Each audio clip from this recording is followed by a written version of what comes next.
Hey guys, welcome back to Boykin Outdoors. Today we're going to talk about Boykin Spaniel.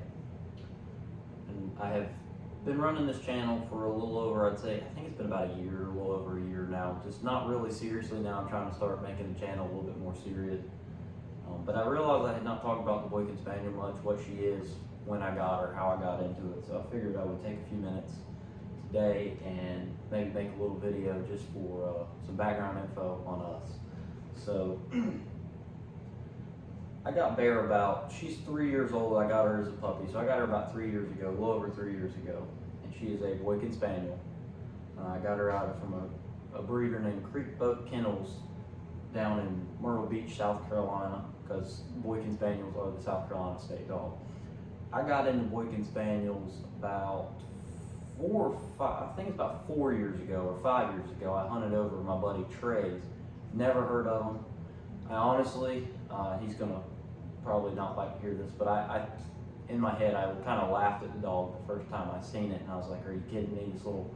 His dog's about, I think, 35, 40 pound dog. I'm like, this 35, 40 pound dog is gonna jump in that icy water and go get a duck and bring it to me with no problems.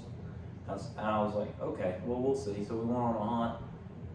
It was one hunt and I fell in love with them. They're so hardy for as little as they are. And as you can see, I ended up with one just about a year after I hunted over one. Because I was in the market for a dog. I wanted a black lab my whole life and ended up with Boykin. So couldn't be happier with my decision.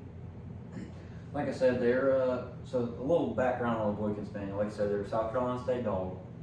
She is on the heavier end. She's about 48 pounds. You can get them anywhere from about, I've seen them anywhere from 25 to 50 pounds. And I had one in my neighborhood that was 55, 60 pounds. He's a little overweight, but so you get about that 25 to 50 range is about what you get with a Boykin. So they're not huge dogs, mid-size. As you can see, they don't stand very tall. And I think that can give people the notion when you see them in a boat ramp that they're not as hardy as a black lab. And that may be true to some extent. And I'm probably going to make a lot of people mad when I say this, but I'll take a Boykin over a black lab any day of the week. And I know I'm biased. I love Boykin labs. Don't think I don't. I've hunted over labs. They're a great dog, and they're the reason they're the #1 duck dog in the world because they have proven their value. But I was looking to do something a little different, so I decided. And I do a lot of. I have a smaller John boat. It's a 16 footer, and I mean. Got a little 25 on the back. When you start throwing 1, 2, 3, 4 people in the boat, you got a dog and gear and all that. Dog can slow the boat down a little bit. So I wanted something that wasn't as heavy as a human. So instead of getting a 100-pound lab, I ended up with this 50-pound, a lot bigger than I thought she was going to be, Boykin. But as you can see, they got brown coats. They're brown. They are really, really smart. And I'm not just saying that because I'm biased. I am not the greatest dog trainer in the world, and I'll be the first to admit that. I self-trained her.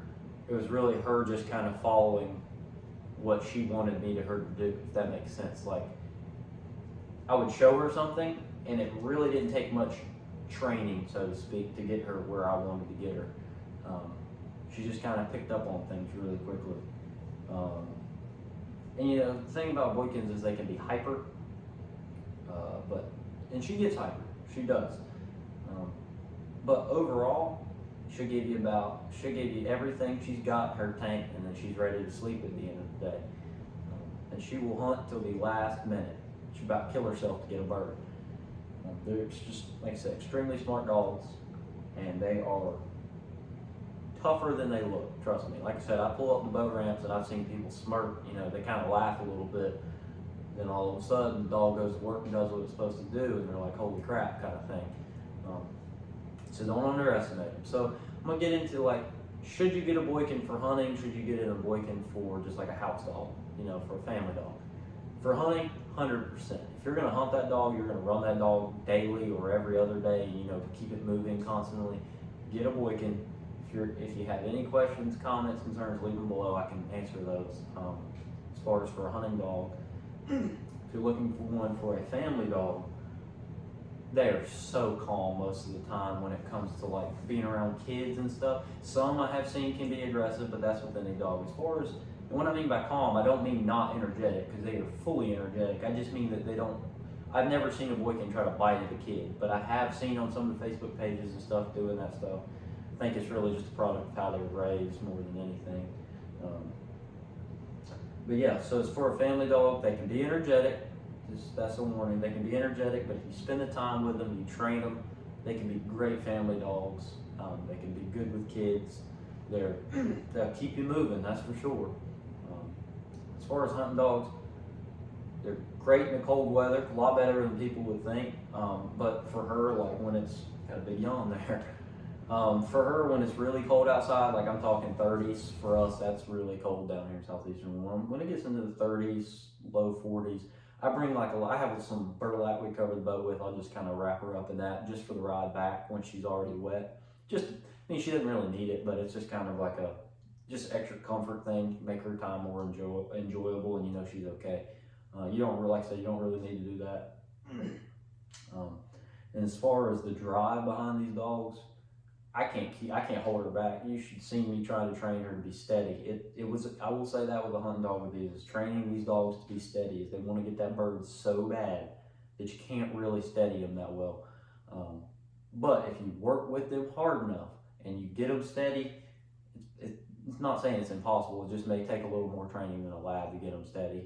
Even some labs can be, wild, but you work with them, get them steady, they know. They got the drive just like a lab does, if not more. Like I said, I'm a little biased, but I'm not hating on labs. I'm not hating on any other breeds. I'm just telling you my honest opinion.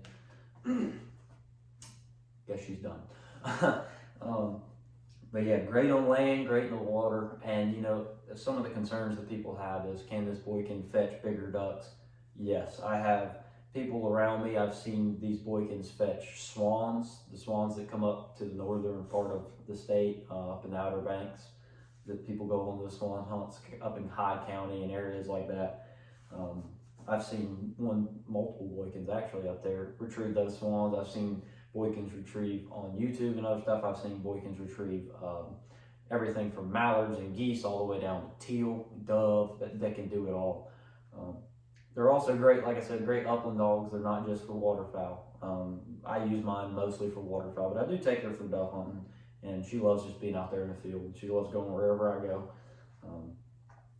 And they're super eager to please. So if you're willing to spend the time with them and show them when they do something you want them to do, you show them that excitement, show them you're excited, show them that you're willing to, like you're happy about what they're doing.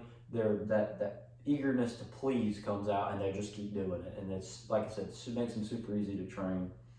But yeah, like I said, if you got any questions about whether this dog's for you, I'd be happy to try to help however I can, answer questions, kind of how the price range and stuff that I bought in. I guess we're going to talk about that. I paid about $1,200 for Bear, and that's about the going rate. I've seen them anywhere from, I think I've seen one that was like $800 all the way up to like 15, 2,000 range. I guess just depending on the breeder. My breeder charged me $1,200. She's AKC, UKC, and BSS. And for people that don't know what that is, it's American Kennel Club. I can't remember what UKC stands for. I think it's United Kennel Club, or don't quote me on that. I don't know what that is, but it's like another thing to the AKC. And then there's the BSS, which is the Boykin Spaniel Society, that they work on training. We're not training, taking care of these dogs and protecting the breed. And like I said, she's got all the paperwork to run the field trials with AKC, UKC, BSS stuff, but I wanted her for a meat dog and a family dog. I'm not trying to make this dog perfect. You'll see in the video, she's not perfect by any stretch of the imagination. She may not do everything a dog's supposed to do. As long as she goes out there, she doesn't break, goes out and gets the bird and brings it back to me, and releases it without destroying the bird, I'm happy. That's all I could ask for in this dog. And she's a great family dog. She loves, like I said, we got my girlfriend's niece. She's 2, 3 now. Loves that kid to death. Doesn't have any problems with her. Like I said, the other things are called, Boykins are called LBD, little brown dogs. You'll hear that. You'll hear the dog that doesn't rock the boat because they're so small.